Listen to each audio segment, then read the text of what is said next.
बाबा साहब ने कहा था कि शिक्षित वो होता है अपने शत्रु को पहचानता है। शिक्षित वो होता है जो अपने शत्रु को पहचानता है।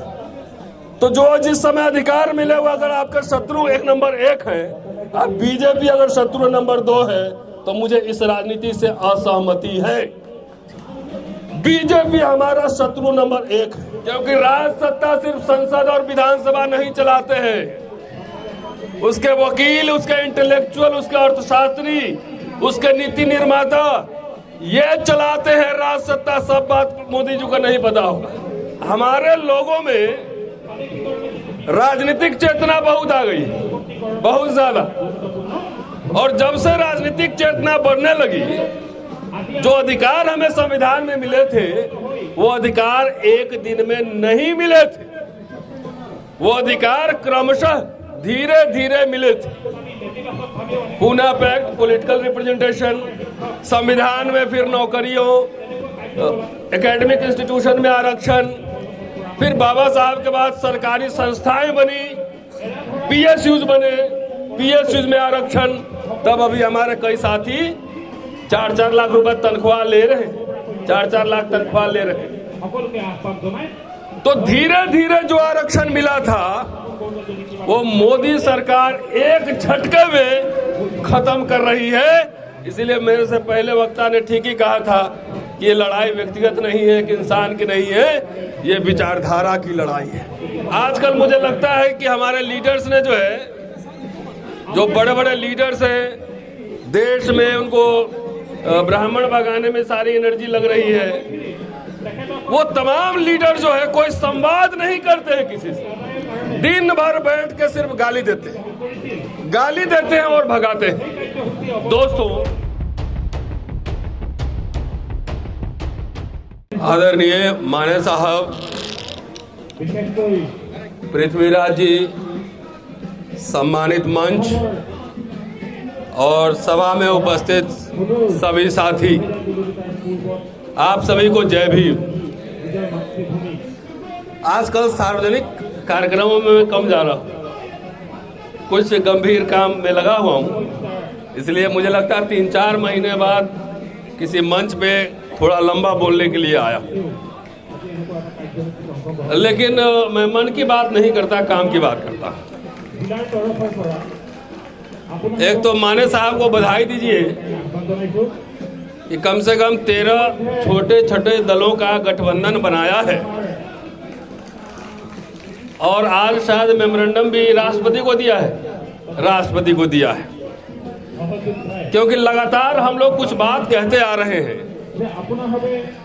कि सिर्फ भीड़ से जो है ना हुकूमत नहीं बदला जाता है, इस भीड़ से नहीं बदला जाता है। भीड़ के अंदर अगर समन्वय नहीं हो, अब भीड़ को अगर वोट में नहीं कन्वर्ट कर पाए, तो समझिए हुकूमत आपकी नहीं रहेगी। बहुत दिनों से 85-90 का नारा सुनता आ रहा हूं, गंभीरता से सुनिएगा। राज सत्ता एक चुनाव के द्वारा आता है और कई बार लीडर्स, सोशल एक्टिविस्ट वो जाते हैं और रूलिंग क्लास में कह रहा हूं, नेताओं से, मंत्रियों से, ब्यूरोक्रेट से, तमाम एकेडमिशियन से डेलीगेशन लेकर जाते हैं, उसको मेमोरेंडम देते हैं, उसको बातचीत करते हैं और बातचीत के थ्रू ही वो धीरे धीरे हक अधिकार अपने लेते हैं। बाबा साहब को अगर याद कीजिए तो शूद्रों अछूतों की शिकायतें, स्टेट एंड माइनॉरिटी, राज्य अल्पसंख्यक, तमाम वो संवाद करते थे। संवाद, उस समय के जो वायसराय थे उनसे संवाद करते थे। वो गांधी, नेहरू सबसे संवाद करते थे। तो संवाद करके उसको कन्विंस करते थे, कन्विंस करके उन्होंने संविधान में जो है प्रावधान बनवाए। आजकल मुझे लगता है कि हमारे लीडर्स ने जो बड़े बड़े लीडर्स हैं देश में, उनको ब्राह्मण भगाने में सारी एनर्जी लग रही है। वो तमाम लीडर जो है कोई संवाद नहीं करते हैं किसी से, दिन भर बैठ के सिर्फ गाली देते हैं और भगाते हैं। दोस्तों, लोकशाही है, लोकशाही में दलों से, सरकारों से, लोगों से संवाद करना पड़ता है। बाबा साहब का एग्जाम्पल मैंने आपको दिया है। बाबा साहब अकेले कन्विंस करके आर्गुमेंट करते थे, वो चाहे वो गोलमेज सम्मेलन हो, पूना पैक्ट हो, उसके बाद कैबिनेट मिशन हो, नेहरू की सरकार हो, जवाहरलाल नेहरू हो, वो हर समय आर्गुमेंट करते थे। इसलिए मैं समझता हूं माने साहब, संवाद की प्रक्रिया जारी रहनी चाहिए दलों से भी और रूलिंग एलिट से। अब सोचिए, हमारे लोगों में राजनीतिक चेतना बहुत आ गई, बहुत ज्यादा, और जब से राजनीतिक चेतना बढ़ने लगी, जो अधिकार हमें संविधान में मिले थे वो अधिकार एक दिन में नहीं मिले थे, वो अधिकार क्रमशः धीरे धीरे मिले थे। पूना पैक्ट, पॉलिटिकल रिप्रेजेंटेशन, संविधान में फिर नौकरियों, एकेडमिक इंस्टीट्यूशन में आरक्षण, फिर बाबा साहब के बाद सरकारी संस्थाएं बनी, पीएसयूज बने, पीएसयूज में आरक्षण। तब अभी हमारे कई साथी 4-4 लाख रुपए तनख्वाह ले रहे हैं, 4-4 लाख तनख्वाह ले रहे हैं। तो धीरे धीरे जो आरक्षण मिला था वो मोदी सरकार एक झटके में खत्म कर रही है। इसीलिए मेरे से पहले वक्ता ने ठीक ही कहा था कि ये लड़ाई व्यक्तिगत नहीं है, कि इंसान की नहीं है, ये विचारधारा की लड़ाई है। मनुस्मृति क्या कहता है कि अछूतों का धन जो है वो टूटे बर्तन होने चाहिए, फटे कपड़े होने चाहिए, टूटे बर्तन में खाना खाना चाहिए, काले लोहे उनके जो है होने चाहिए आभूषण। तो आरएसएस मनुस्मृति में विश्वास करने वाली संस्था है और उसका पॉलिटिकल आउटपुट है बीजेपी। तो कितना आराम से कर रही है कि धीरे धीरे सबका प्राइवेटाइजेशन कर रही है, तो आपके पास फिर मनुस्मृति के युग में आपको पहुंचा दिया जाएगा। जब नौकरियां नहीं रहेगी तो सेल में और भेल में 4 लाख कहां से पाओगे? तो आपका एक मिडिल क्लास, जो मिडिल क्लास ही बैकबोन है, काशीराम जी को वही मिडिल क्लास ने बनाया था, उसी मिडिल क्लास ने बनाया था। अभी जितने संगठन अभी घूम रहे हैं भारत भर में, कर्मचारियों के बहुत सारे संगठन, उसको वो पैसा भी वही मिडिल क्लास देता है। आप सोचिए कितनी बड़ी साजिश है कि 10 साल बाद आपके बच्चों को नौकरी नहीं मिलने वाली। तो मिडिल क्लास रहेगा नहीं तो न संगठन चलेगा, न पार्टी चलेगी। ये साजिश को समझिए। इसलिए हम सरकार की नीतियों का विरोध करने आए हैं, पहली बात। दूसरी बात, मेरे पास एक आंकड़ा है। हमारे किसी भी विमर्श में माने साहब चूंकि प्रोफेसर रहे हैं, वो बात मेरी समझ रहे हैं और समझेंगे भी, उसको एजेंडा में लाएंगे। हमारे बहुत सारे दल को ये गलतफहमी रहता है कि जब राज सत्ता में आ जाएंगे तो सब कुछ बदल देंगे एक दिन में। ये गलतफहमी पहले दिमाग से निकालिए, क्योंकि राज सत्ता सिर्फ संसद और विधानसभा नहीं चलाते हैं। उसके वकील, उसके इंटेलेक्चुअल, उसके अर्थशास्त्री, उसके नीति निर्माता ये चलाते हैं राज सत्ता। सब बात मोदी जी को नहीं पता होगा, सब बात मुख्यमंत्री को नहीं पता होता है।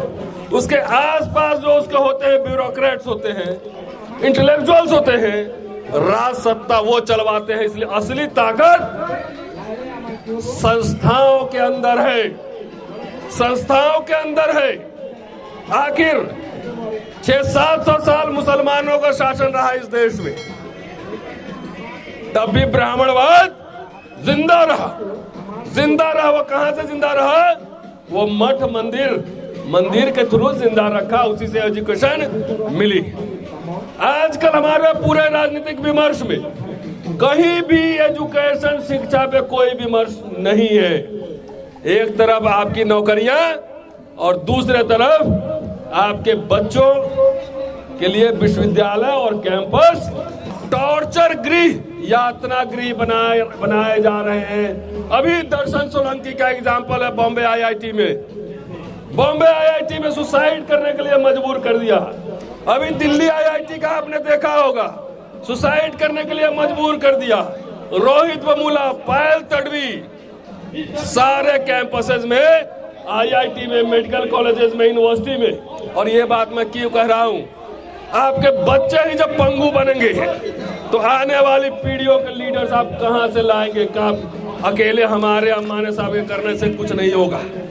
इसलिए माने साहब, ये मैं आह्वान कर रहा हूं इस मंच से कि जहां जहां इस तरह की घटनाएं घट रही हैं, एक अभियान, कैंपस घेरो अभियान चलाओ, क्योंकि विश्वविद्यालय से ही लीडर्स पैदा होते हैं।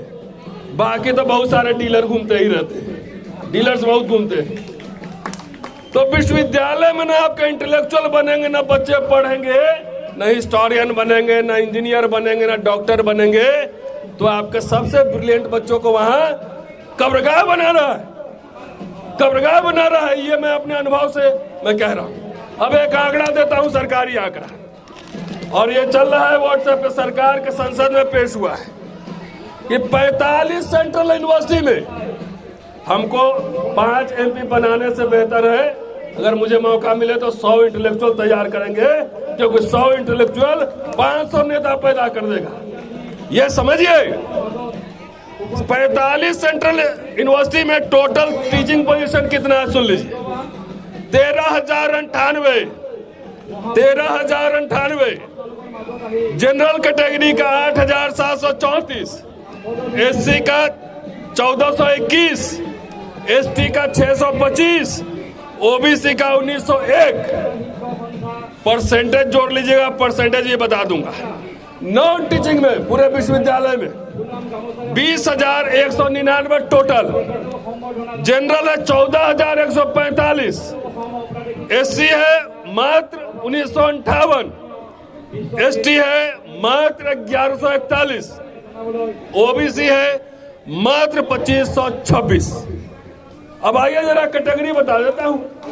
जब आपके इंटेलेक्चुअल अगर 100 बनते ना प्रोफेसर, तो उसमें हो सकता है कि 5 इंटेलेक्चुअल बन जाए जो सरकार को चुनौती दे डाले। 5 ही लोग चाहिए होता है। अब आइए प्रोफेसर में कितने लोग हैं? टोटल है 1341, सेंट्रल यूनिवर्सिटीज खाली कह रहा हूं। जनरल है 1146, 85% से ज्यादा, 85% पॉपुलेशन आपकी। नारा आप लगा रहे हो, लेकिन विश्वविद्यालय में 85% उनके जो है प्रोफेसर है। SC 96, ओनली 7%, ST 22, ओनली 2%, और OBC 60, 4.5%, 4.5। एसोसिएट प्रोफेसर सुन लो, 2817, जिसमें जनरल है 2304, SC है 231, ST है 69, SC 8% ओनली, और ST जो है 2.5%, OBC 6.5%, 187 सिर्फ।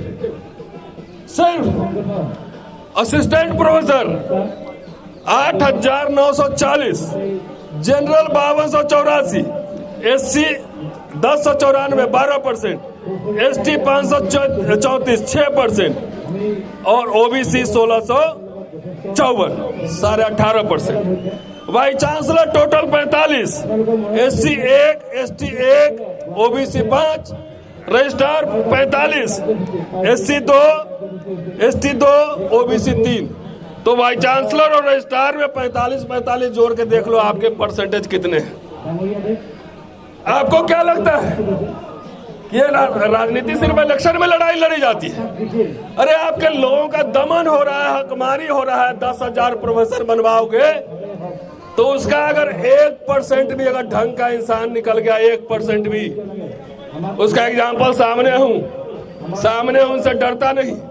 तो आपके छात्रों को दमन किया जा रहा है। आपके जो टीचर्स वहां पे आवाज उठा रहे हैं, उसका दमन किया जा रहा है। उसके करियर को बर्बाद करने की कोशिश की जा रही है। लेकिन बहुजन विमर्श में यह कहीं नहीं है, कहीं नहीं है बहुजन विमर्श में। आप आइए, मैं पढ़ाता हूँ दिल्ली यूनिवर्सिटी में, हिंदू कॉलेज में आके पढ़ाता हूँ। मेरे कई साथी आए थे अभी 3-4 दिन पहले। 10 किताबें लिखने के बाद मेरा प्रमोशन नहीं हो रहा है, प्रोफेसर नहीं बन रहा हूँ।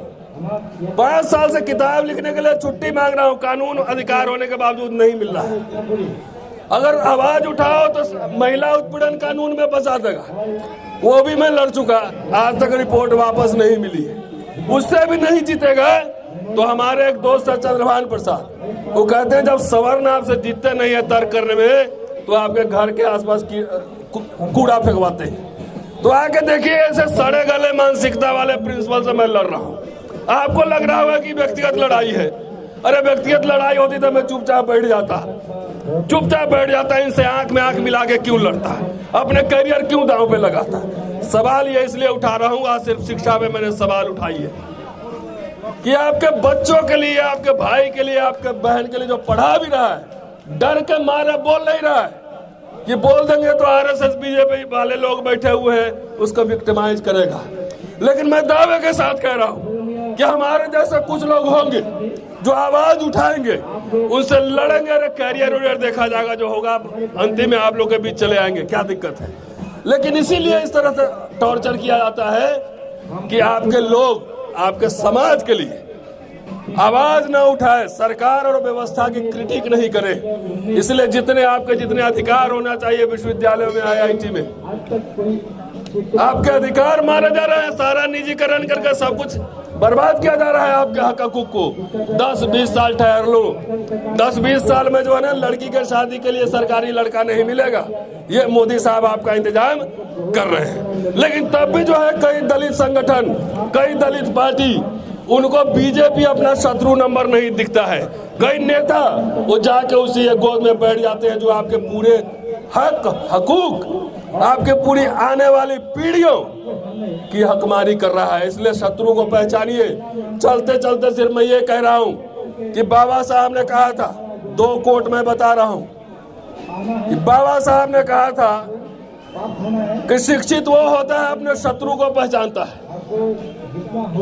शिक्षित वो होता है जो अपने शत्रु को पहचानता है। तो जो जिस समय अधिकार मिले वो अगर आपका शत्रु नंबर 1 है, अब बीजेपी अगर शत्रु नंबर 2 है, तो मुझे इस राजनीति से असहमति है। बीजेपी हमारा शत्रु नंबर 1 है। बाबा साहब ने यह भी कहा था कि जो समाज अपना इतिहास नहीं जानता वो गुलाम होता है। जब विश्वविद्यालय के दरवाजे जब बंद किए जा रहे थे, इतिहास कहां से आएगा, इतिहासकार कहां से आएगा, वकील कहां से आएंगे, कौन लड़ेगा सुप्रीम कोर्ट में मुकदमा। खाली इलेक्शन में आप वोट दे दो। अरे आजकल तो पार्टी का पार्टी बिक जाता है। माने साहब बताएंगे कि महाराष्ट्र में पार्टी का पार्टी बिक गया, बिहार में भी बिक जाता है पार्टी का पार्टी। तो जिसका बौद्धिक वर्ग मजबूत होता है, नेता और दल आते जाते रहे, समाज को सही डायरेक्शन देता रहता है। चलते चलते बाबा साहब ने एक लाइन और कही थी, जो मैं अपने घर पे बाबा साहब की मूर्ति लगाया उसमें लिखवाया हुआ है पत्थर पे, कि nothing is more disgraceful for a brave man, nothing is more disgraceful for a brave man than to live life devoid of self respect. एक बहादुर इंसान के लिए आत्मसम्मान और स्वाभिमान से बड़ा कुछ भी नहीं होता है। जितनी नौकरी के लिए आपके बच्चे पढ़ रहे हैं, उससे कई गुना ज्यादा सैलरी की नौकरी मेरे दांव पे लगी हुई है। और आज भी चुनौती देता हूं वाइस चांसलर को, मिनिस्टर को, प्रिंसिपल को, तुम्हें जो करना है करो, लेकिन हमारी नजर नहीं झुकेगी। नजर में नजर मिला के बात करेंगे, चाहे इसके लिए जो भी कुर्बानी देनी पड़े। डरते नहीं है मोदी जी। अपने वाइस चांसलर को समझाइए। आप ही ने भाषण दिया था कि दलित भाइयों को मत मारो, मुझे मार लो। मैंने अभी चीफ जस्टिस ऑफ इंडिया को चिट्ठी लिखा है। ये कैंपस में किस तरह से भेदभाव हो रहा है, कैसे दलित, आदिवासी, पिछड़ों का, अल्पसंख्यकों का वहां दमन हो रहा है। चीफ जस्टिस इंडिया को लिखना पड़ रहा है। सोचिए, इसका मतलब है कि कोई संस्थाएं काम नहीं कर रही है ठीक से। हर जगह छोटा छोटा तानाशाह बैठा है, हर जगह। मेरे कॉलेज में भी छोटा तानाशाह बैठा है, लेकिन तानाशाह को तो वहां हम टक्कर दे लेंगे। माने साहब, राजनीति में तानाशाह को टक्कर देने की तैयारी करो। एक बात आज इस सभा में पारित कर ही लो कि जिस आईआईटी, जिस मेडिकल कॉलेज, जिस यूनिवर्सिटी में अगर कोई भी सुसाइड का, उत्पीड़न का केस आया, हम लोग 10,000 लोग मिलके उस कैंपस को घेर देंगे। देखिए, आपके साथ छात्रों का पूरा हुजूम इकट्ठा होगा। नौजवान आएंगे, क्योंकि उन नौजवानों के पीछे कोई लड़ने वाला तैयार नहीं है। नेता हमारे कहते हैं कि खाली वोट दे दो, हम सरकार बना लेंगे तो सब ठीक कर देंगे। ये मुगालते में मत रहिएगा। सरकारें बनी और दलितों के अधिकार भी खत्म हुए और दमन भी बढ़ा है कि नहीं बढ़ा है? अधिकार भी खत्म हुए हैं और दलितों का दमन भी बढ़ा है। कोई नेता सड़क पे जो पार्लियामेंट घेरने के लिए नहीं आ रहा है। जब नहीं आ रहा है, 2 बार इस समाज ने भारत बंद किया था, आपको याद होगा, 2 अप्रैल 18 और 5 मार्च 2019 रोस्टर के आंदोलन पर। तो इसलिए मैं आपसे ये आग्रह करने आया हूं कि राजनीति बगैर एजेंडा के वो कभी भी बिकाऊ होगी। अगर एजेंडा सेट करिए, दलित मैनिफेस्टो लाइए, अगर एजेंडा है तभी आपकी राजनीति टिकाऊ होगी। शुक्रिया, जय भीम।